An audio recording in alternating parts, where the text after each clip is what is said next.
ರಾಜ್ಯದಲ್ಲಿ ಸಿಎಂ ಕುರ್ಚಿ ಬದಲಾವಣೆ ವಿಚಾರಕ್ಕೆ ಸಂಬಂಧಪಟ್ಟಂತೆ ಯಾರೇ ಸಿಎಂ ಆದರೂ ಕೂಡ 2028ರವರೆಗೆ ಸರ್ಕಾರ ಸದೃಢವಾಗಿರುತ್ತೆ.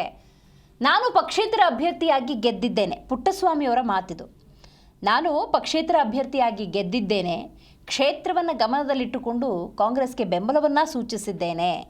ಗೌರಿಬಿದನೂರಿನಲ್ಲಿ ಶಾಸಕ ಕೆಎಚ್ ಪುಟ್ಟಸ್ವಾಮಿ ಕೊಟ್ಟಿರುವಂತಹ ಹೇಳಿಕೆ ಇದು.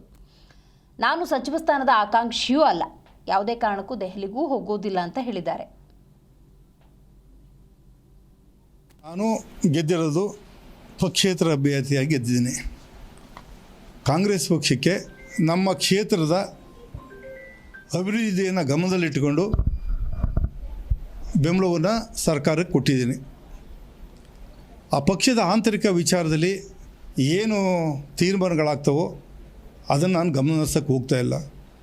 ಕಾಂಗ್ರೆಸ್ ಒಟ್ಟಲ್ಲಿ ಹೇಳ್ತೀನಿ, ಕಾಂಗ್ರೆಸ್ ಪಕ್ಷ 28ರವರೆಗೂ ಕೂಡ ಸದೃಢವಾಗಿ ಆಡಳಿತ ನಡೆಸುತ್ತೆ.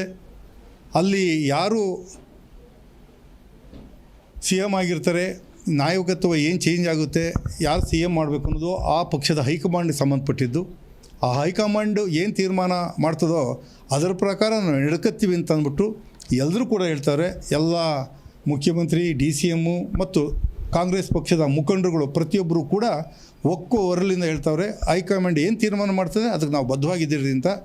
ಅವರು ಏನು ತೀರ್ಮಾನ ಮಾಡ್ತಾರೋ ಅದ್ರ ಪ್ರಕಾರ ಸರ್ಕಾರ ನಡೀತದೆ ಅಷ್ಟೆ. ಸರಿ, ನಾನು ಗೆದ್ದಿರೋದು ಪಕ್ಷೇತರ ಅಭ್ಯರ್ಥಿಯಾಗಿ ಗೆದ್ದಿದ್ದೀನಿ. ಕಾಂಗ್ರೆಸ್ ಪಕ್ಷಕ್ಕೆ ನಮ್ಮ ಕ್ಷೇತ್ರದ ಅಭಿವೃದ್ಧಿಯನ್ನು ಗಮನದಲ್ಲಿಟ್ಟುಕೊಂಡು ಬೆಂಬಲವನ್ನು ಸರ್ಕಾರಕ್ಕೆ ಕೊಟ್ಟಿದ್ದೀನಿ. ಆ ಪಕ್ಷದ ಆಂತರಿಕ ವಿಚಾರದಲ್ಲಿ ಏನು ತೀರ್ಮಾನಗಳಾಗ್ತವೋ